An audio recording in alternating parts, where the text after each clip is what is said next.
With the Halloween season amongst us, movie watchers are wondering what some of the most gruesome and disturbing movies we wish we could unsee are. Viewers also wonder, is The Human Centipede based on a true story? Is Midsommar a breakup movie or a horror movie? Was The Hunger Games a ripoff of the Japanese action thriller film Battle Royale? First, what are some of the most disturbing movies that fans wish they could unsee? With Halloween coming up, movie watchers are likely binge-watching horror films as they count down to the 31st. Fans are curious about what some of the most disturbing movies others have watched are. Movies like The Human Centipede, Midsommar, and Battle Royale are just a few of the most gruesome films that fans wish they could unsee. The Human Centipede is one of the sickest films of all time, was released in 2009. Although viewers are convinced that it is one of the most disturbing movies of all times, it did not do well in the film industry and received mixed reviews from critics. Despite its lack of success, the film has gone down in horror film history as a midnight movie legend. Midsommar is another movie that leaves fans disturbed at what they had just watched, wishing they could unsee it. The plot follows a young girl devastated by her parents' death, her sister's suicide, and a boyfriend of 4 years who isn't entirely invested in the relationship. Instead of jump scares and monsters, Midsommar unsettles viewers by interpreting human emotion, tonality, and culture. Battle Royale, released in 2000, is a movie about a government that sends kids to fight to the death in a tournament. Even though the film was banned in many countries for its controversial plotline, it became one of the 10 highest-grossing films in Japan, receiving universal acclaim. The director, Kenji Fukasaku, was nearly 70 when he made this heart-stopping action film. Unfortunately, he died of prostate cancer shortly after starting work on the sequel.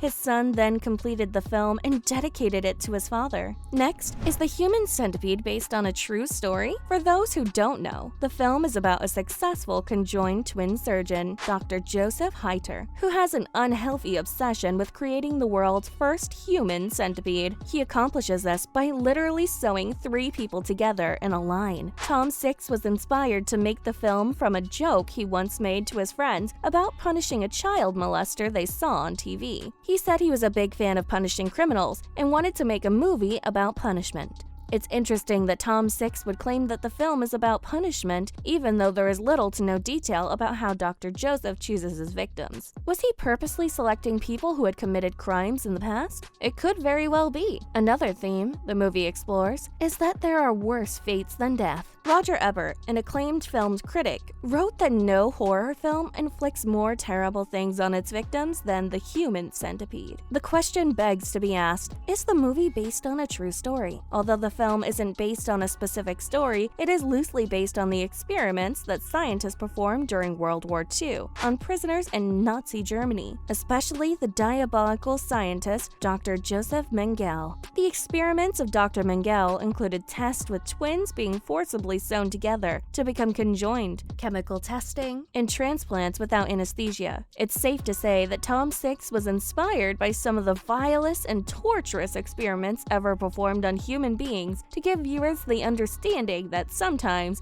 death is not the worst thing that can happen to a person. Now it's time to get into those burning questions we need to be answered about the most disturbing horror movies to hit the big screen. Are you dying to find out whether Midsommar is a horror movie or a breakup movie? Was The Hunger Games a ripoff of Battle Royale? Stick around to discover all the details about what viewers are dying to know. Fans are curious, is Midsommar a horror movie or a breakup movie? Beware, this contains spoilers. Midsommar is different from most horror movies because it doesn't rely on monsters, jump scares, and supernatural powers to scare the audience. Instead, Midsommar uses a genre known as elevated horror to unsettle viewers. Elevated horror uses horror films as a mean for meaningful storytelling and experiments with emotions such as anxiety and dread. So, is Midsommar a horror movie? According to the film director Ari Aster, the movie is not a horror story, but a fairy tale. In fact, Aster wants viewers to see the film as Danny's, the female lead, emotional breakup journey. The film director actually wrote the plot after going through his own breakup and is careful not to villainize Christian, Danny's boyfriend. Aster's goal is to help viewers see how faulty 2 people in a relationship can be. He uses the folk horror genre to establish this theme. The movie creates an emotional divide in the viewers as well. Do we feel appalled about the violence or happy about Danny finding acceptance and family? In a way, the viewers are manipulated just like Danny is. Throughout her life, Danny is given no support or empathy from her boyfriend, Christian, which causes her to find family in a violent cult. Similarly, we see how Christian deals with caring for Danny after her entire family dies. But are we supposed to feel happy when he is burnt to a crisp as a sacrifice?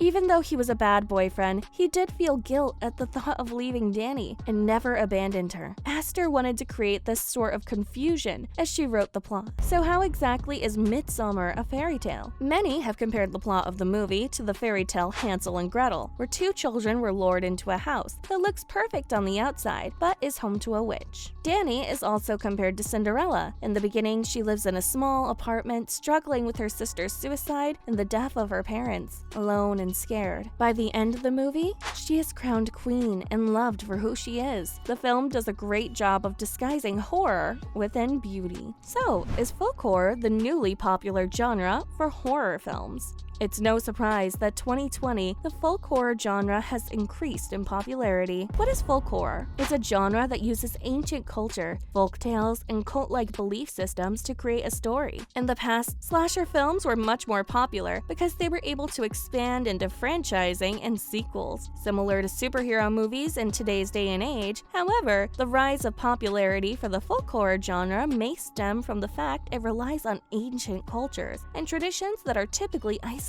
from fear. You wouldn't suspect a beautiful landscape or a vacation for a summer festival to turn into something horrific.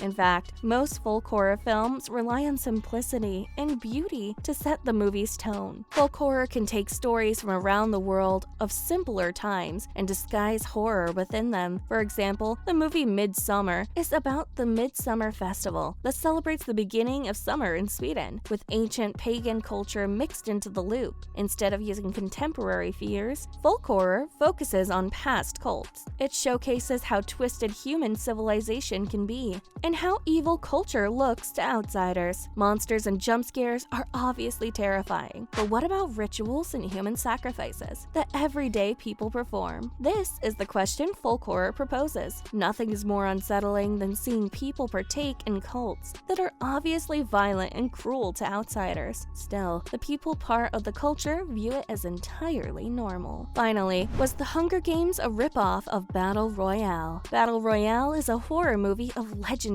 status in Japan, set in a dystopian Japanese universe. The movie is about a government that passes an act known as the Millennium Educational Reform Act, which pits a class of 9th graders against one another on a remote island for 3 days. Sound familiar? We'll get to that soon. The film caused enough controversy to be banned in multiple countries. However, the movie was so legendary that the famous American filmmaker, Quentin Tarantino, said he wished he had directed the film himself. Fans are curious, was the award-winning trilogy, The Hunger Games, a ripoff of Battle Royale? Battle Royale was indeed released before The Hunger Games, and the movies eerily share the same dystopian themes. Tarantino expressed his opinion in an interview with Jimmy Kimmel, claiming that he was a big fan of Battle Royale, and that the Hunger Game franchise just ripped it off. However, Suzanne Collins, author of the books that Hunger Games is based on, claims she had no idea about Battle Royale, and that she had never heard of the book the movie is based on until her book was already turned in. It's a little unfair to claim The Hunger Games was definitely ripped off, especially since Battle Royale was released. Plenty of other films and shows with similar themes have come out, such as Squid Game. And there you have it, some of the most pressing questions about the horror movies answered. Do you like the new genre of horror films known as folk horror? Have you watched Battle Royale? What's your favorite horror movie? Please let us know your thoughts below, and we'll see you next time.